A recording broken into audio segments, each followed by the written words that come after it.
Hey everyone, this is Melissa, and I'm the talkative introvert.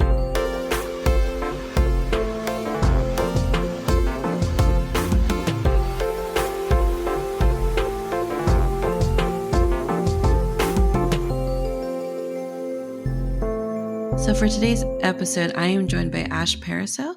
She is a certified dating and relationship consultant and professional writer currently residing along the coast of South Carolina.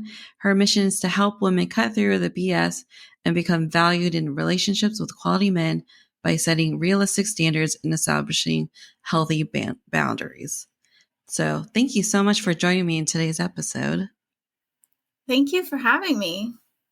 Yeah, I'm excited to talk about, relationships and dating and all that stuff. So, but before we get to that, I have been asking all my guests, I already know this, but because we talked previously, but for everybody else, are you an introvert, extrovert, or an ambivert, somewhere in the middle? I consider myself an introvert for sure. Sorry, I'm going to be like a little raspy today. I mean, I guess I'm pretty raspy every day, but like more than usual. I've been in meetings like back to back since 9 a.m. till like almost 5. So, oh goodness. Yeah, it's a lot. But anyways, yeah, I bet. But thanks for still joining me on this podcast, and hopefully it's not too bad as we start talking. No, you're good. Thank you. But yeah, so when you reached out on Podmatch, so for people who don't know what Podmatch is, it's like I've been telling people it's kind of like a Tinder for podcast host and guests. So, we get matched with people who want to either be on a podcast or have a podcast. And I was really excited to, get you on because you are a dating and relationship consultant, and I've never talked to one before. And I have like zero experience in that world because I've been with my husband since I was like 15. So I've never done any like adult dating or been in like, any like serious relationships other than this one. So I'm pretty excited to talk to you about that. Yeah, definitely. I saw you on Podmatch and I was looking at your profile on there, and it just kind of jumped out to me that you were that the title was the talkative introvert. And I was just like, oh, that's kind of, what I identify with. And then I saw that you're an INTJ, which I am as well. So we're a rare breed as, the dark unicorns of the Myers-Briggs personalities. So I thought that was really exciting. Oh, yeah. Yeah, that's what excited me too. Like when you said that you're an INTJ, because the only other person I know is my sister-in-law, and I haven't met any other like female INTJs, at least not ones that are, have taken the test. So maybe I have, but I don't know if they are. Yeah, we're definitely the dark unicorns. Yeah. It's pretty awesome. Yeah, I think so. It was pretty cool to learn how rare they are, but also it's like I can see it because I don't really know a lot of people who think like I do. Yeah. So yeah, so it definitely is rare. But as far as like the relationship and dating consultant, so why did you decide to go that route? What interests you about it? Well, it's just something that I've felt compelled towards for a long time. Ever since I started writing, because I started out as a writer a long time ago. I've just always enjoyed writing, discussing conversations around dating and relationships. And it's been an area that interests me because it's something that almost everybody has experience with and can relate to in some way. And, like most people, I was once, confused and lost, navigating through the dating world myself, and just very naive and making mistakes. And just through trial and error and time and maturity, I've learned how to Um, I've just learned the ropes of what it means to be in a healthy relationship with somebody who aligns well with me.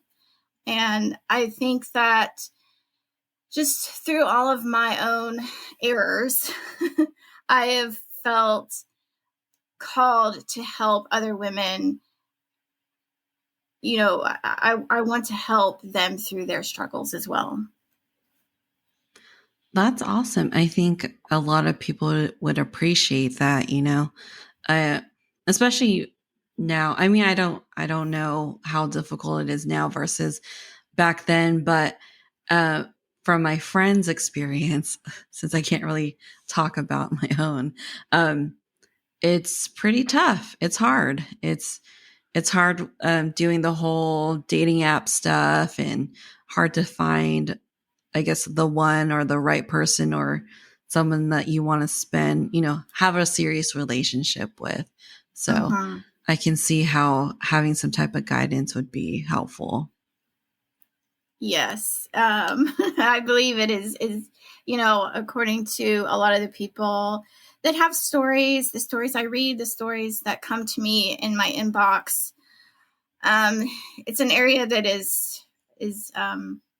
has definitely a lot of room for improvement. It's an area that people really need help with. So, I just want to share what I've learned. And if it helps people, then that is why I'm here. That's what I want to do. So you do work with clients, right? I'm assuming like people reach out to you, you have your clientele base. And so do you get a lot of introverted clients? Yeah, there's more than I thought that there would be. A person's introverted nature may not always be obvious right out of the gate, but once I get to know them, it does tend to reveal itself naturally. And I'm kind of glad that it does, because introversion, uh, it does make a difference in how you approach dating and navigate relationships.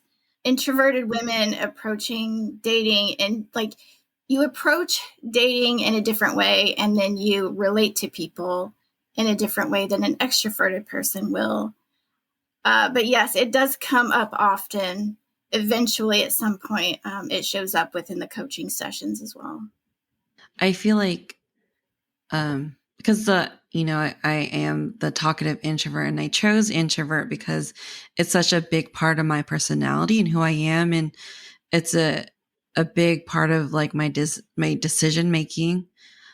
So I feel like, I don't know, if I was dating right now, if I was single right now, I feel like it would just be so hard for me, just because I'm not a super social person and I'm not always going out, and I rarely like go to the bars or the clubs or, any type of like those types of, areas, I guess, like Mm-hmm. venues and whatnot. So I feel like, I can see how your clientele can be largely like introverted. Yeah, it definitely is something that is significant when it does show up. So I always appreciate when someone opens up to me and, starts talking about how introverted they are. And, because at that point, it's so easy for me to be able to relate to them and help them navigate through those struggles through the lens Hmm. of an introvert. So, what is your experience with dating? How's that been, in the past or now? I'm not sure if you're single or not. So, I mean, it's, well, like I haven't really been in in the dating game for a long time. um, but I think that in the past, I mean, I've always known for a long time that I'm an introvert.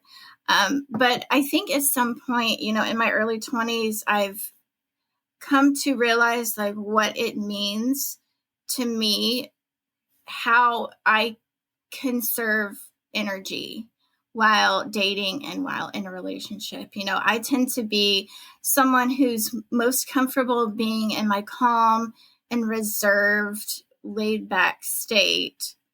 And some people might take that as indifference, except for other introverts, because another introvert who has awareness understands.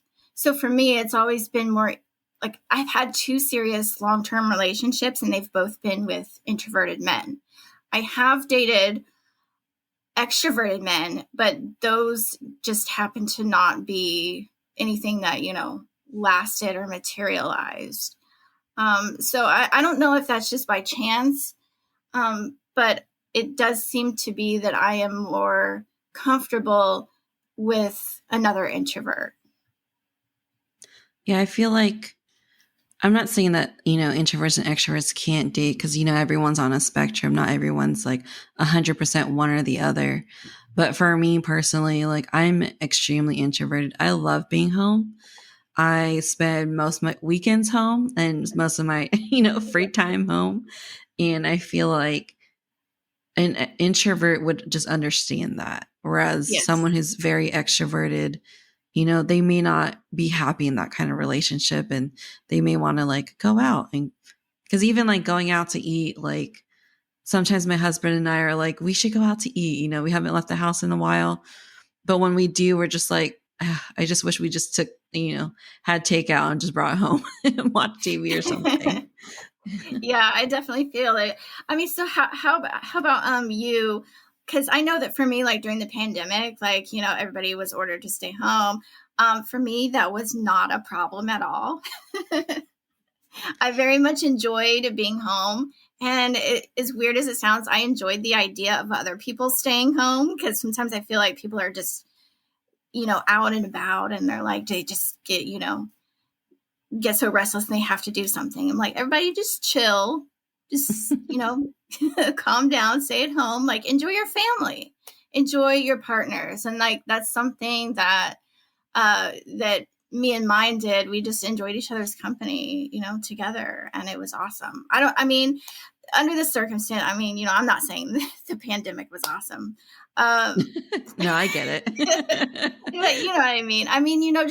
Just having the opportunity to just be at home with him and just enjoy his company. And, I really felt that, a lot of, that time period was really testing for a lot of relationships, which I find very interesting. Yeah, I thought it was kind of I was pretty shocked seeing those articles come out where like people are literally getting divorces. Some people like led to domestic violence. And I'm just Yes. like, do you guys not spend time together? Like, do these people Right. not like hang out with each other? Like, if you can't hang out with each other, can't spend time with each other, why are you together in the first place? Like, I think that's so weird that that happened. And it took Mm-hmm. the pandemic and forcing them to stay in one house together to realize that. And I don't know, it kind of just goes to show that you still kind of need to date your spouse or your long-term partner because Yes. it's like you still need to hang out with them, like legit hang out with them and spend time with them to see if you guys should even be together still. And I mean, I guess the pandemic is good and bad. I guess when it comes to relationships, I would, because then people are finally realizing whether they were meant to be in that relationship or not. So Mm-hmm. I don't know. Yeah, there's it's like a cartoon meme that I've Mm-hmm. seen, and it's like this drawing of a couple, and it says, I love being alone together. And it just has them like together reading, they're both reading a different book. And so Yeah. I know that an introvert will understand that. Yeah, definitely. Like I like being in the same space as my husband, but we don't have to do the same things. Like we don't have to interact or talk. I just like his presence. Yeah, Like I that's mean, you don't enough. have to be up each other's ass all the time, Yeah. but it's just nice to just be in the same space and just, be. Yeah. Exactly. Um what was I going to say? Sorry, I just had like a brain fart. This You're happens okay. a lot when I do interviews after work. Fortunately. It is They late. It is. Well, you're ahead of me because I'm Yeah, in so it's California. after 10 for me, but it's Oh, it's it's all after right. 10. Oh, Uh-huh. okay. I didn't realize it was that late. Well, No, thanks it's for cool. staying up. No, it's cool. So, I guess going back to like relationships, and I know we talked previously about, introvert relationships. And one of the things I did wanted to talk to you about are, some myths. So, like on previous episodes on my podcast, I do talk about like misconceptions and pet peeves and like all these things people may not know about introverts in general, but like wanted to talk about, introverts in a relationship. Like, what are the types of myths that can arise from that? I would say that, I mean, some of the myths that I've heard that some people assume that introverts are going to be more submissive. And I mean, while some probably are, I'm sure, but I think that that has to do with, how introverts tend to be laid back and easygoing. And I think that people think that, oh, they're just going, to be more passive in a relationship. And that could be true, but I think it's important for people to remember that, regardless of whether or not you're an introvert or an extrovert, if an introvert is being pushed around, they will, start to develop boundaries and, a line to be crossed. Um, so I think that, I hope that people don't think, oh, I just want to be with an introvert because, they'll let me do whatever I want. Because I can assure you, as an introvert, yeah, that's not happening because I definitely, I don't know about you, but I definitely have boundaries and, will assert them if necessary. Yeah, definitely. Because I am not submissive. I'm pretty like headstrong and I'm very particular and I know what I like and I know what I want. And I don't really like when people tell me what to do. I don't know if you're the same No, way. oh, definitely. I definitely don't. Yeah, it just makes me want to do it more. Even if Mm-hmm. I don't want to do it anymore, it just makes me want to do it because they told me I don't want to or that Right. I shouldn't.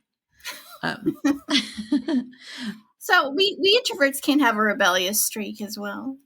yeah, I think that goes to like the misconceptions that, introverts are just these like quiet, reserved, like, shy people who stay in the corner. But really, we can have big personalities and we can have very like headstrong ideals and things that we, want and all that. So, yeah. Yeah, I think many people think that introversion means being shy, but I think more than that, it means how, it's how your energy is gained and how you prefer to use your energy. And introverts tend to focus on inner thoughts and feelings rather than what's happening externally. Mm-hmm. So it's not necessarily about being shy. It's more about how you conserve and gain energy. Yeah, exactly. And like I mentioned this earlier, everyone is on a spectrum, someone could be so when I took the MBTI quiz, the free one, I didn't do like the official like $50 one, but I think the free one's probably just as good. I got like extremely introverted, like 93% or something crazy like that. Oh, wow. Yeah. Yeah. I mean, I believe it. um, but one of my friends, I think she got like 73% or something like that. And I was like, yeah, I believe it because she's pretty introverted, but she's the only one in our group that always asks if we want to like go out, like go downtown or go like bar hopping or something.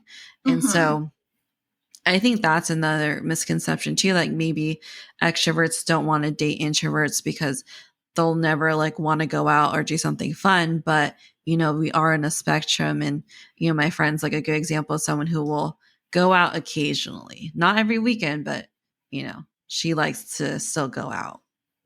Yeah, that's kind of like me too. I like to go out occasionally. I would say it's like an 80-20. Yeah. Yeah. 80% I like to stay home, 20% I like to, and when I do go out, I don't mind going out to eat. I would say that that's probably one of my favorite go out things to do, Yeah. because I just like the environment of a restaurant, um, and things like shopping and going to a movie.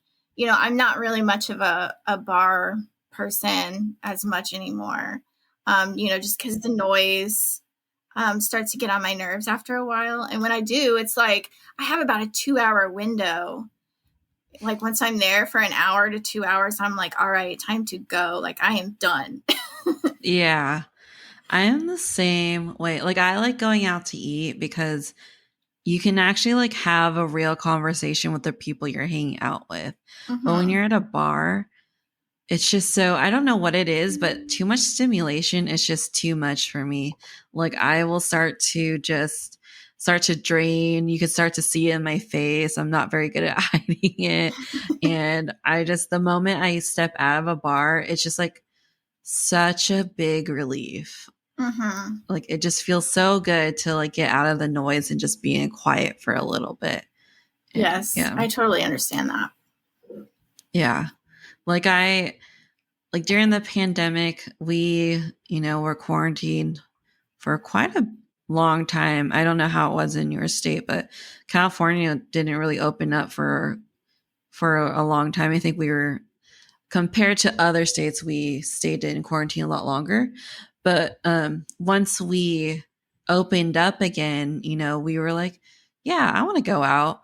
And we went out, I think, like one time, and that was kind of that we were good for a while. After that, we're like, okay, we Yeah. got it. Yeah. So me and my guy, every time we go out, and we live in a relatively crowded tourist city, definitely more crowded during the summer. And then sometimes we'll just be sitting in a house like we need, like let's go do something, let's go out to eat or whatever. And then it's like, after having an afternoon out, we're kind of like, all right, now I remember why we never go out. And then we agree, and then we go back home.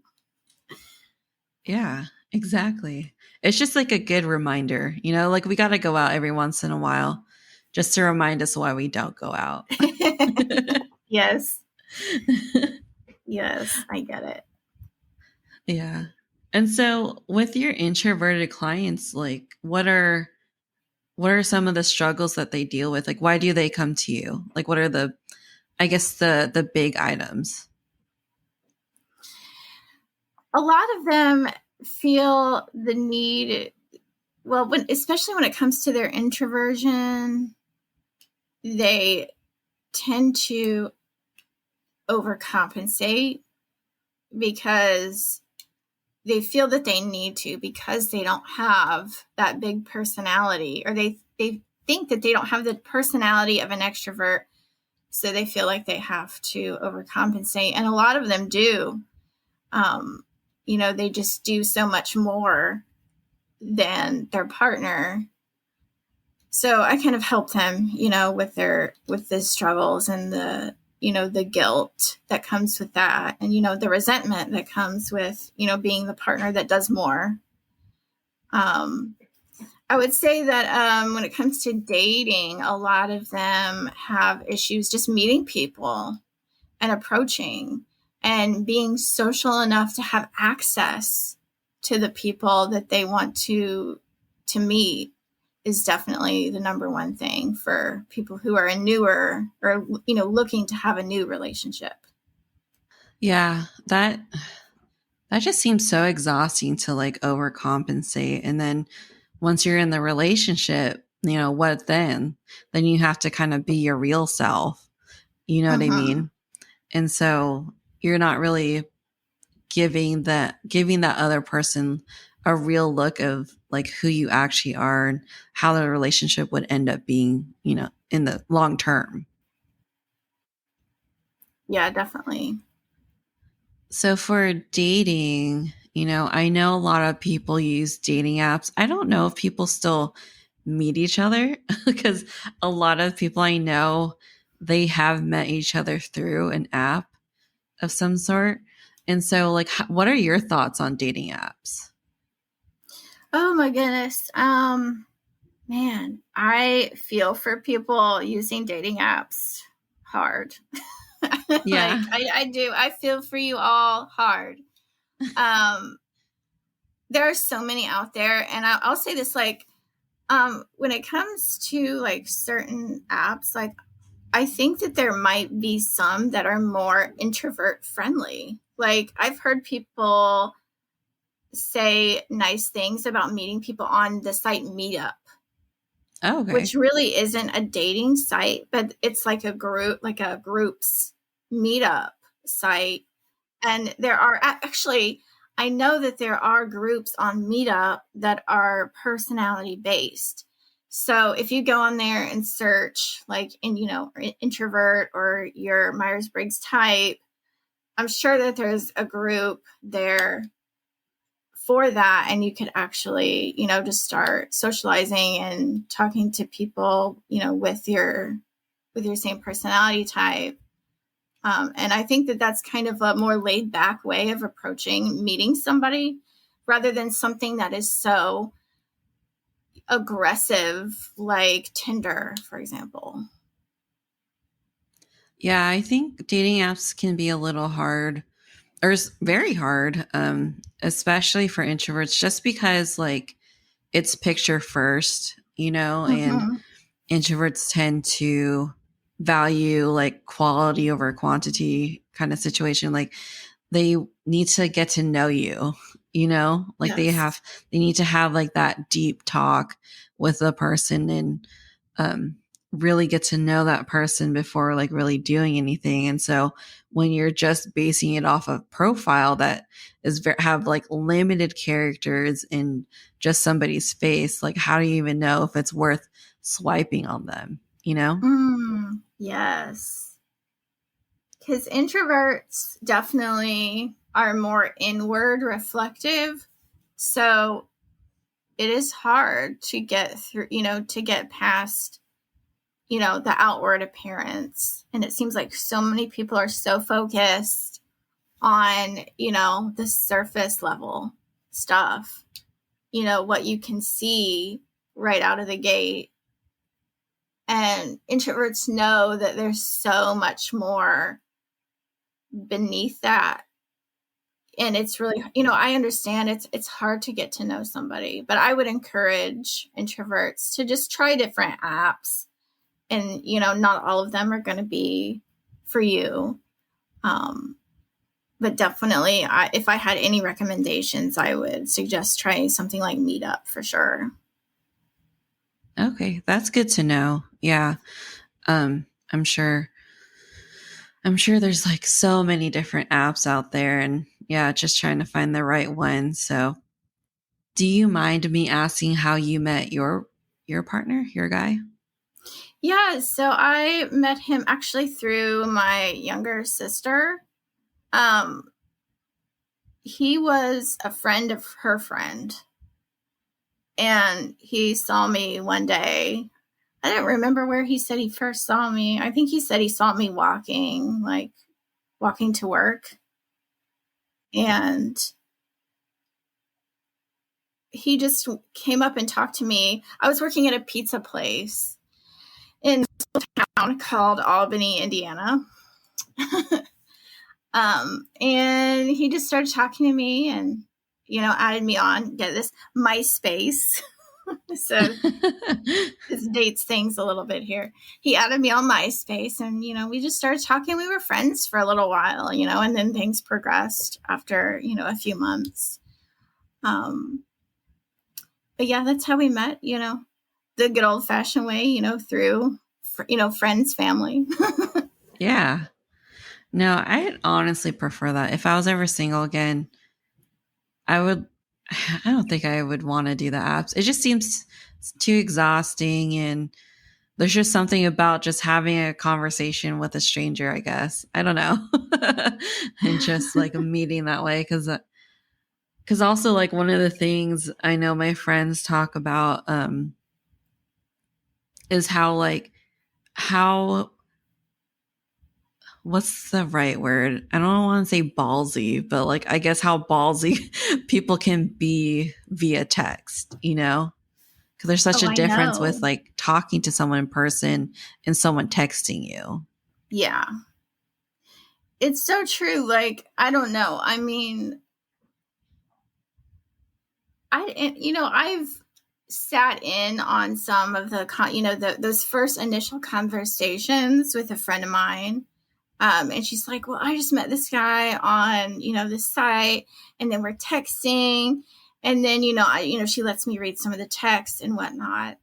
And for me, I don't know, maybe it's just because I'm not in that situation, but I'm like, how do you feel the connection? Like, to me, I don't know. It's maybe it's just something I've never experienced because I've been out of the game for so long. But I don't know. I can't imagine just, talking so intimately with somebody I've never met or don't know very well in person.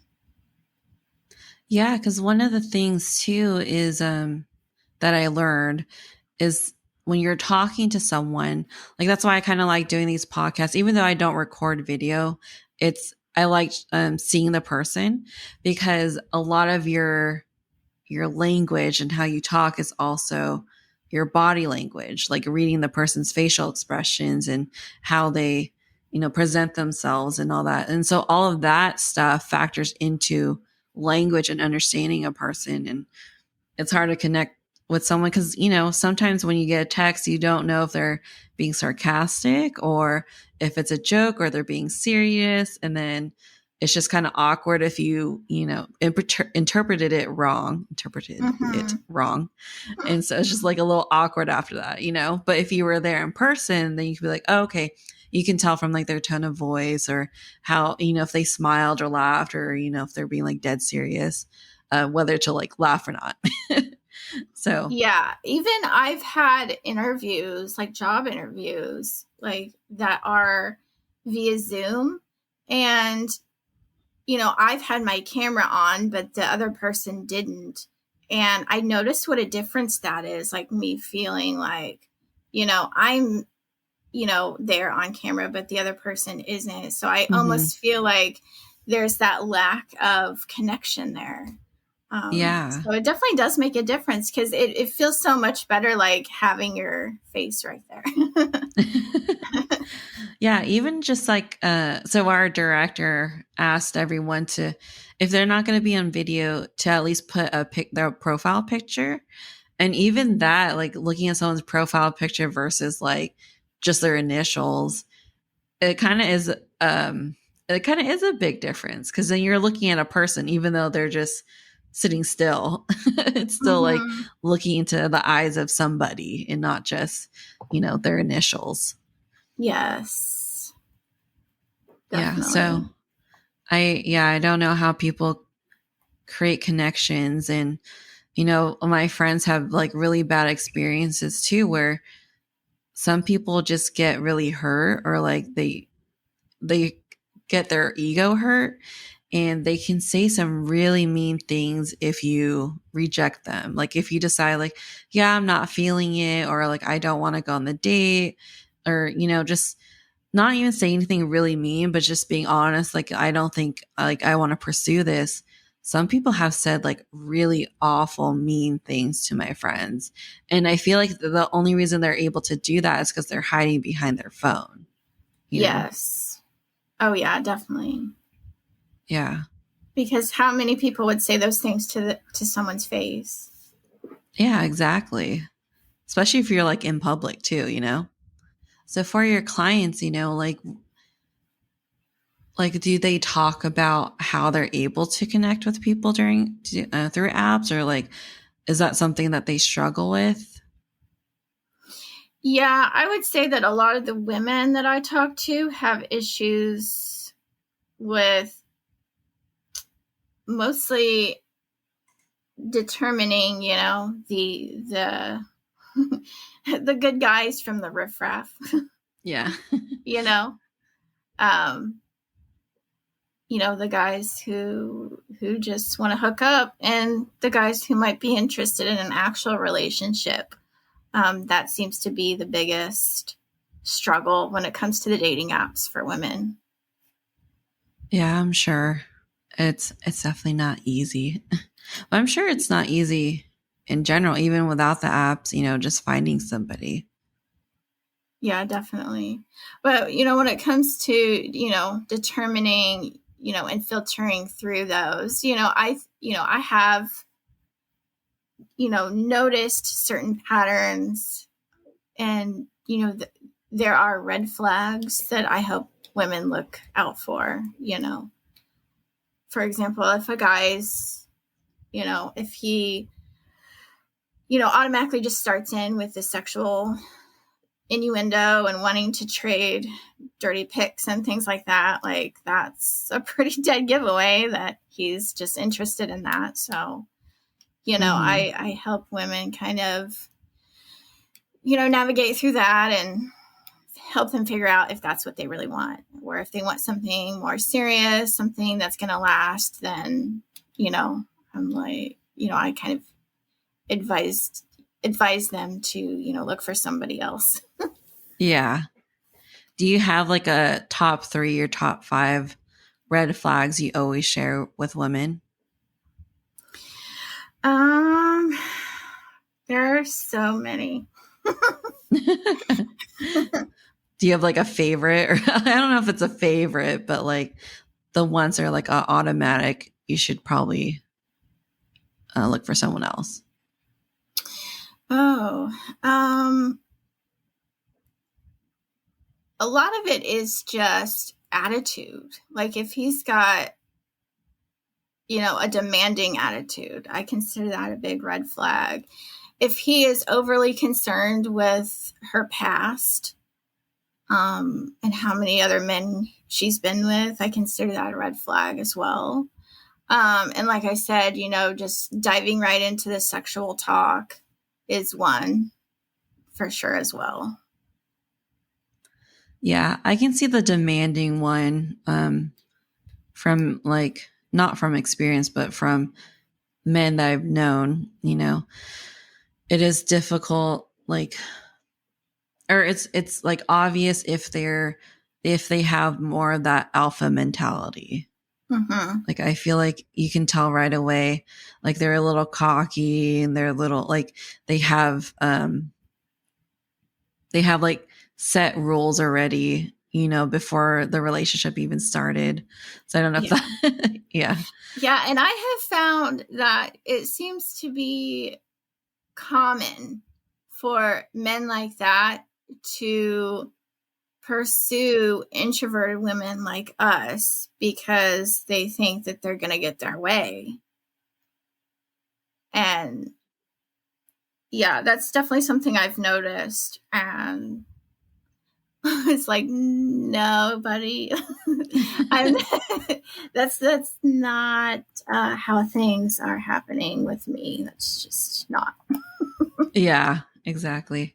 I think people don't realize is just because someone's like quiet doesn't mean they don't have a more assertive personality, Yeah, definitely. Okay. Your second, what was the second red flag? Oh, if they're overly, I forgot already. Oh, concerned with their past, right? Oh, yeah. Yeah. So, if they're constantly asking, or if they ask, how many men have you been with? That to me is a red flag. Now, I understand if a man is concerned about his health, like if he's trying to look out for, STDs and stuff like that. That's a concern, that's a legitimate concern. In that case, you can ask specifically about, their, their health history. But if you frame it like, oh, well, how many men have you slept with? Like, that's a different conversation, because at that point, I don't know, I'll say this. It doesn't matter what answer you give to that question. no man is going to like the answer. I don't care if you tell him one person or 100. Number one, he's not going to believe you. And number two, he ain't going to be able to handle the answer. That's just my thought on that. Yeah, because I'm trying to think of, because I know there's like some women who are very like overly concerned about somebody's past. And so, someone listening might be like, well, I ask all this questions. So like, I just kind of wanted to dig deeper. Like, why is that a red flag? Well, in some respect, it's completely normal to ask. I mean, you want to ask about their past in a way that is coming from a curious and understanding perspective. Like, we all share certain parts of our past with each other. And I think that that's normal. So don't get me wrong on that. I mean, like, obviously, you want to know about the history of the person that you're with. And that's fine. But I think that when you get so concerned about a particular, just like a particular part of someone's past, you have to understand, like, where is that coming from? Like, are you just curious about where they're coming from? Or is it coming from an insecurity? Like, are you worried about, are they going to get back with their ex? Is that why you're so concerned about their ex, because you're worried that they're going to get together again? So if that's something that is overly concerning you, that might present to be a problem in a relationship, because, at that point, the underlying issue there is trust. You're having trust issues with a detail about their past. Yeah. Okay, that makes a lot more sense. Yeah. Yeah, so it's not just about, asking about someone's past. It's overly concerning yourself with a particular part of someone's past from the perspective of being, untrusting, if that makes sense. No, that makes sense. Like, it could stem from just like some type of insecurity that they have, and that can lead to like problems, down the road. So yeah, that makes sense. I get that. So for your clients though, like, what if that's how their nature? Like, do you ever tell a client, like, maybe you should hold off in dating and focus on yourself? Like, has that ever been in a discussion? If I have permission to give them that type of guidance from them, then I might say something like that. But typically I try to help them uncover these things themselves.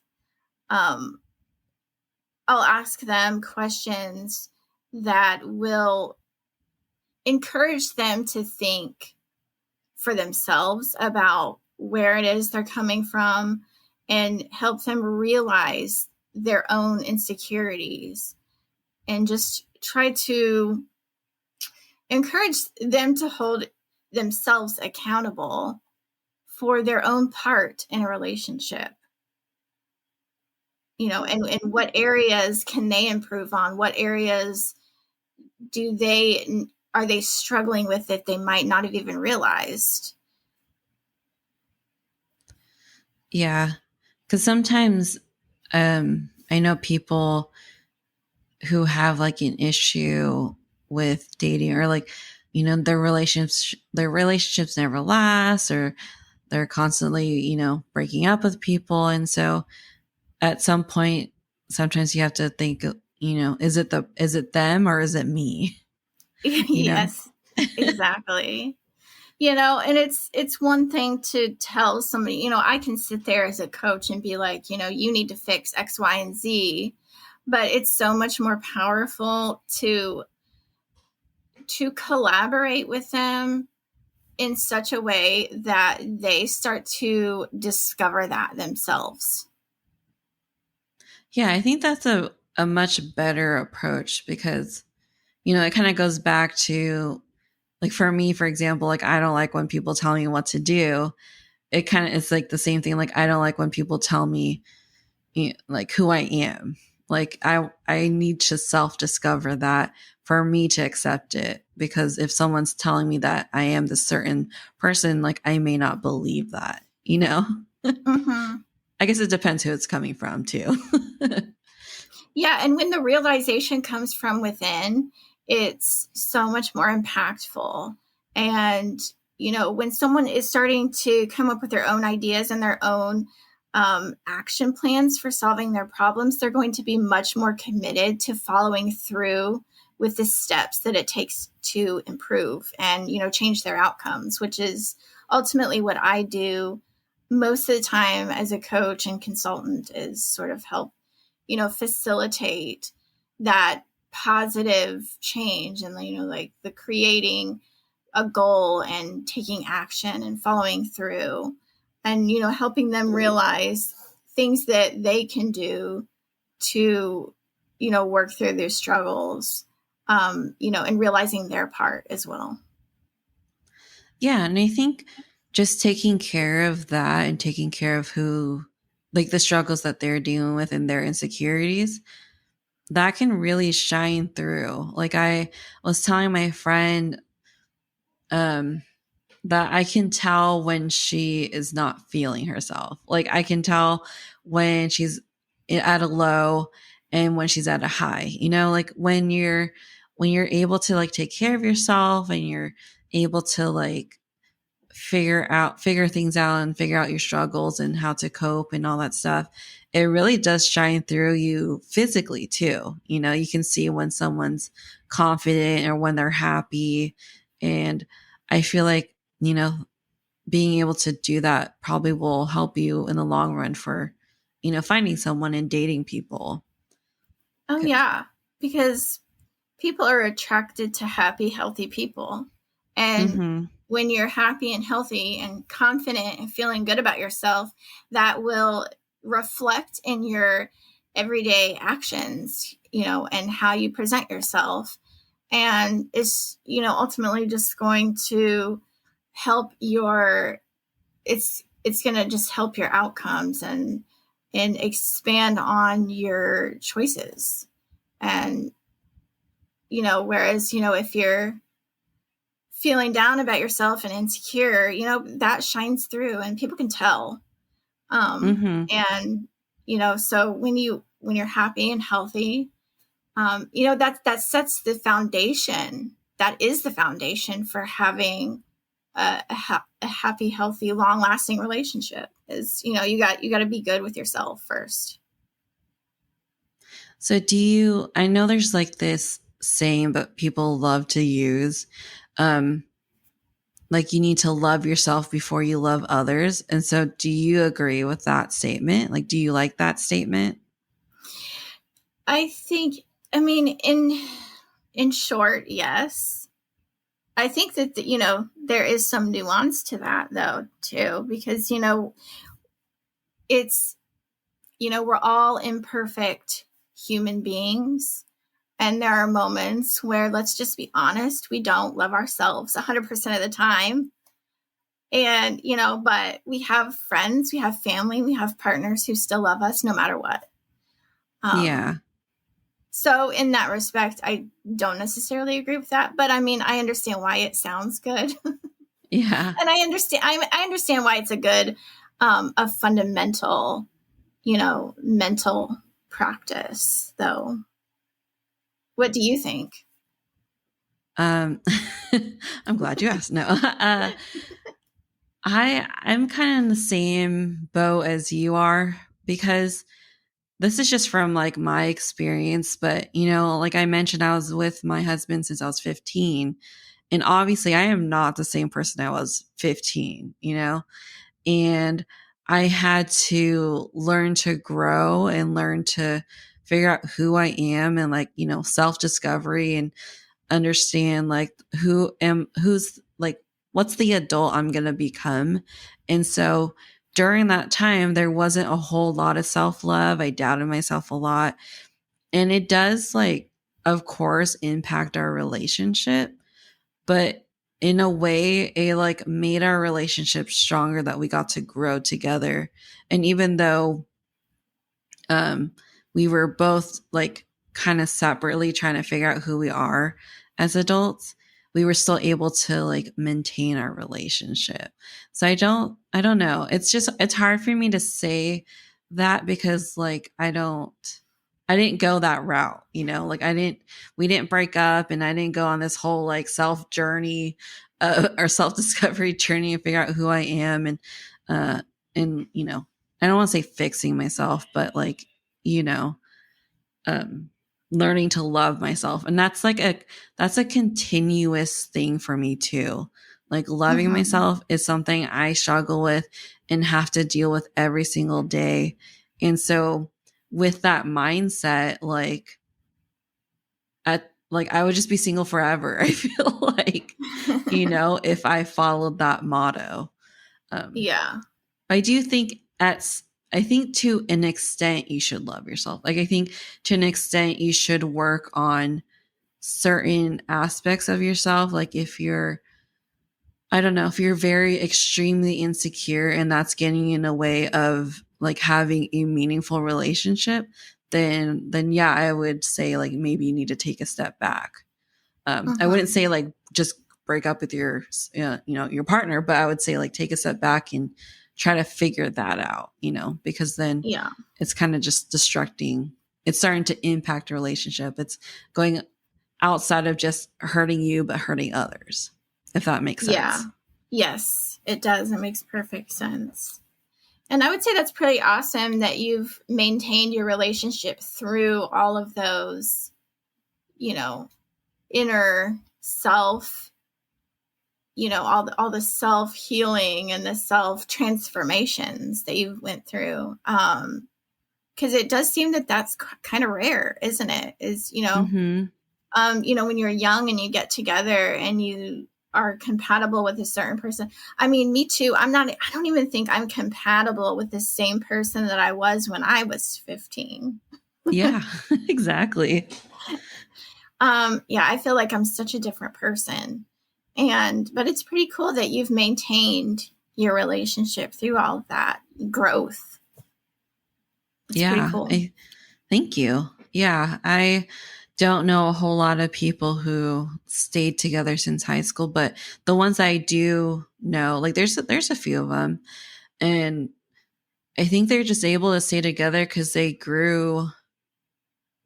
didn't grow apart. You know, like some people changed drastically from when they were younger, and if you change drastically, you know, it just kind of depends whether the other person changes kind of a similar way or if they like start going a different direction. And we just so happen to still like the same things and have similar interests and still even like our political and religious beliefs are very, very similar, which is very rare for a lot of people, you know. Um, Mm-hmm. and so I think the fact that we still have that similarity, it kind of helped us stay together. Uh, Yeah, that's Even though we're awesome. definitely not the same person. And like he's definitely not who he was like when he was 15 either. Yeah. So for me and mine, it was, because we were in our early 20s when we got together. And I think that both of us were still growing in certain ways and immature in other ways. And one thing I've noticed is that through life struggles, we've strengthened our connection. We've went through injury, illness, the death of our parents. And we've moved a whole bunch of times and, had all these terrible roommate and landlord issues. And we've been through it and we've stayed together and we've kind of considered each other as teammates in this crazy world. And we're just in it together. And it's just kind of been that, through all of the shit, through everything. And I think that it has really, we've grown and matured together. I think that we've come together rather than growing apart. Yeah. So I feel like kind of, it's kind of similar to your situation too. Like through life, we've, learned to come closer together rather than, falling apart. Yeah. And that's amazing. And I think that's what makes a great formula for a good relationship. And I think relationships need to go through a struggle. It can't be happy all the time, can't be like the honeymoon stage forever. And I think those hardships that you guys went through was necessary to see if you're meant to be together. Mm-hmm.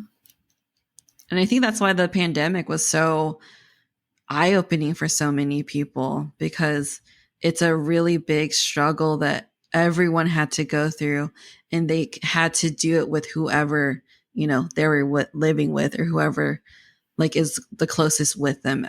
I guess proximity also, emotionally and proximity. So it was a good testament to determining, their relationship. Yeah. And I think that that's part of why introverts have, in general, haven't had much of an issue there, because, that's kind of, these practices of learning, of understanding how to just be together with each other, is something that we just do by nature. Yeah, I agree. I think that's what, like my husband's an introvert too. I think he's probably a little more extroverted than I am though. But it works out because we do like spending time alone, but or like we like spending time together, but we don't mind spending time alone together. And Yeah. um yeah. So pandemic it did not hurt our relationship in any way. We just got to hang out more. Right. Yeah. So, like, I know we talk about introverts dating a lot, but do you think an extrovert and an introvert could make a good couple? I think that they can. I think that there, could be some, advantages and disadvantages.